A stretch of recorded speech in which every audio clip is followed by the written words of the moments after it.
Life is a workout, and Smoothie King is here to help you power through.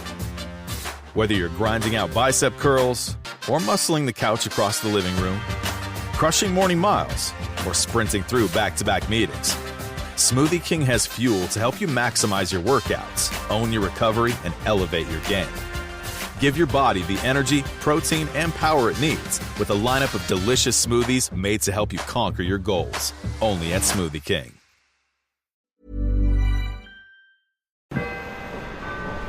Doors closing. That's a sigh that says either bad coffee or public transit regret. Or both. There is a man in the third car wearing a cape, Mason. Not a hoodie, not a coat, a full Dracula-style cape. And he was doing cards for no one. Might just be warming up for court. This is Chicago. He pulled out a single card, held it up dramatically, and said, "This card knows the future, and so do I." Then he shoved it in his mouth and swallowed it. It's honestly how I want all job interviews to end. And the best part? He asked a woman if she was a Libra or a lizard. When she said Pisces, he nodded and said, "Typical." Then, and I swear to you, he turned to me and said, "You will one day become the queen of an underground lizard civilization beneath O'Hare Airport." And then he bowed. Remember, the problem with public transportation isn't the transportation, it's the public. I didn't know whether to thank him or call security. This is Tales from the Blue Line, my auditory anthology.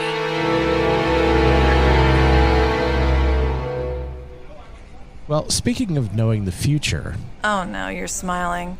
That means the story today is going to be weird, doesn't it? Weird? No, totally chill. Just a woman who found a cassette tape in her dead dad's basement, and on it was a recording of her voice, describing things she hadn't done yet. Did it tell her to burn the tape? It told her everything, in her own words, down to the hour. Cicero is next. Doors open on the left. Cicero. Grace hadn't planned to spend the night at the house, but grief has a way of pulling you into corners you didn't expect to revisit. Her father's passing had been quiet and clinical. Heart failure, alone in the kitchen with a cup of coffee still half full on the counter. The way he would have wanted it, probably. She was in the basement, a place that always smelled faintly of motor oil and damp cardboard. The water heater still groaned like an old man clearing his throat. It had been over a decade since she'd last stepped foot down there. Most of the boxes were labeled in her father's meticulous handwriting. Taxes, 1984 to 1991, car manuals, unsorted tools. But tucked in the back, half sunken into the concrete floor, was a box with no label at all. Inside, audio cassettes. Dozens of them. Some were warped, some cracked. Most were labeled with black marker in small, tight handwriting. June 8, 1986. Bird sounds, backyard. WKML tapes off air. And one dusty, unmarked, no case, sat wedged between two yellowed instruction manuals. Something about it pulled at her. Nostalgia, maybe? Or instinct? She pulled her dad's ancient stereo system from the shelf, wiped off the grime, and slid the tape into the deck. The play button clicked down with the satisfying resistance of a machine built before touchscreens existed. Static. A little hiss. Then, "You are sitting in the basement. The box is to your left. The light overhead is flickering." Grace froze. The voice wasn't distorted. It wasn't someone else's. It was hers. "You're wondering if this is a prank. Your right hand is on the stereo. You're wearing your gray hoodie, the one with the frayed cuff." Her heart picked up speed. She glanced down. Her sleeve was frayed exactly where the voice described. It wasn't a recording of something she remembered making. It wasn't something from childhood or a joke or a hallucination. She was hearing her own voice describing now. The tape clicked softly and kept playing. "In about 10 seconds, something behind you will fall." She stood still. 9, 8, 7, The rusted ladder that leaned against the back wall tipped over with a sudden crash. Grace spun around, heart in her throat. She turned back to the stereo. The tape kept rolling. Grace stared at the stereo like it might grow teeth. Her voice, her own voice, continued calmly from the tape, unbothered by the crash that had just echoed through the basement. You're trying to figure out if this is a trick. It isn't. You're remembering how your father used to record the birds in the backyard. You're wondering if this is one of his tapes. She was. She was remembering exactly that. How he used to sit by the porch with a boom mic rigged to a broom handle, mumbling into a handheld recorder like some backyard Attenborough. She hadn't thought about that in years. Grace stepped back, trying to steady her breathing. The voice on the tape was still hers. The tone was right, the cadence familiar, but it felt separated, like it belonged to a version of her that had already moved on to whatever came next. You will get a phone call in 15 minutes. It will be from someone you haven't spoken to in a long time. She pressed stop. The tape clunked to a halt. The room fell silent except for the soft gurgle of the water heater and the distant creak of floorboards upstairs. Grace checked the time on her phone. Then she waited. She didn't believe it. She refused to believe it. But 13 minutes later, her phone rang. Unknown number.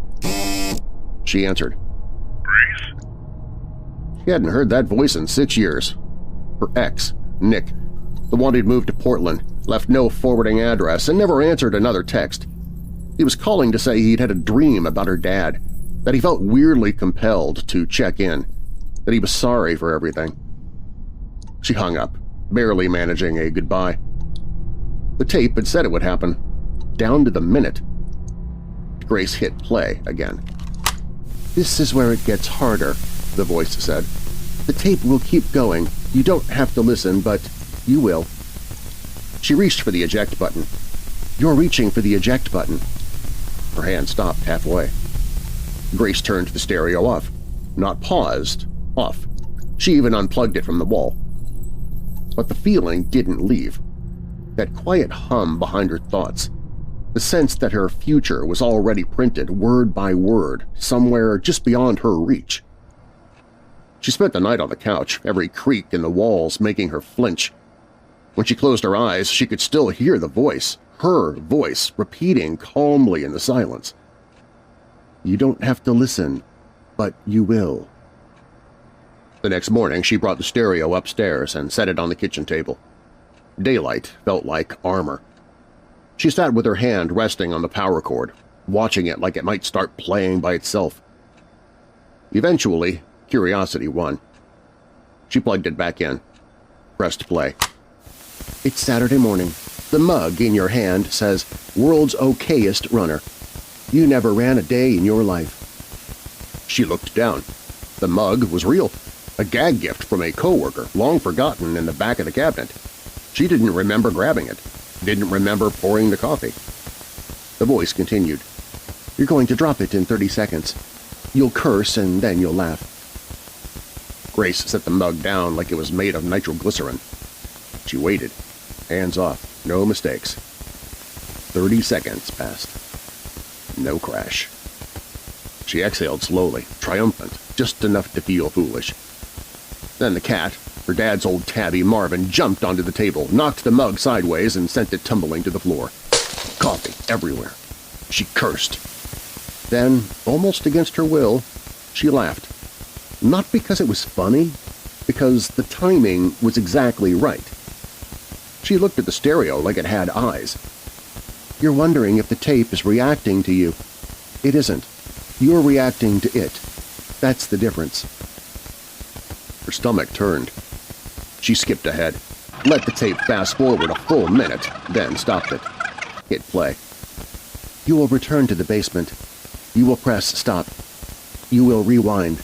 And when you press play again, something new will begin. Grace sat there staring at the stereo. Return to the basement? Rewind? Something new? The voice didn't sound like a warning anymore. It sounded like a plan. Grace sat at the top of the basement stairs for a long time. The tape had stopped. The stereo sat silent and still on the kitchen table behind her. But the words echoed anyway. "You will return to the basement. You will press stop. You will rewind." Eventually, without quite deciding to, she went. Back down the steps, back into the basement, still half lit by that flickering bulb. She plugged in the stereo again and took a deep breath. Her fingers hovered over the buttons. Stop. Rewind. Play. The wheels turned. This time the voice didn't start mid-sentence. It didn't describe her clothes or her location. It said, "Day 1. Her voice, still hers, but quieter now, softer, like it was speaking from the other side of a wall. "You haven't done these things yet, but you might. You might change cities. You might take the job you said no to. You might finally write the letter you've been afraid to write." Grace stood completely still. "You might meet someone named Simon. You don't know him yet, but you will. And he's not who you think he is, but he's important." The tape clicked and rolled on, calmly outlining a version of her life she didn't recognize, a life she hadn't lived. And yet she wanted to. Not because it promised something better, but because it felt like something waiting, something half-shaped and still possible. "None of this has happened," the voice said, "but it could. All you have to do is choose." The tape ended there. Just a soft click. No rewind, no instructions. Grace stood in the basement, staring at the silent stereo. And then, for the first time in weeks, she smiled.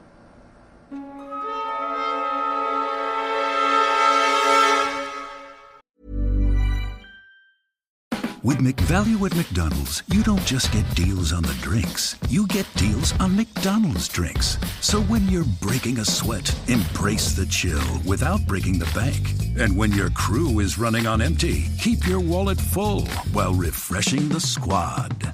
Grab a cold drink at a hot price, like a refreshing Coke Zero or sweet tea in any size for only $1.49. Price and participation may vary. Cannot be combined with any other offer. Ba-da-ba-ba-ba.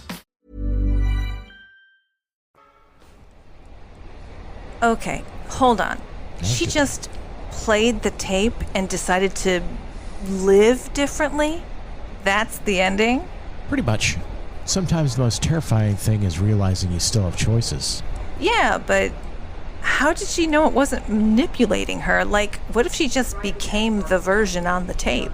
Maybe she was. Ugh, that's worse. I was hoping for ghost radio, not existential dread. Sorry, this station only plays obscure melancholy and vintage paranoia. Still, I kind of get it. That weird feeling that something knows more about your future than you do? That you're on a track, but you're not the one driving? That's every morning on the Blue Line. All right, I'm off. Try not to predict your own evening with a cassette player, okay? We'll try. If a guy named Simon calls me, though, I'm answering. Only if he's holding a mixtape.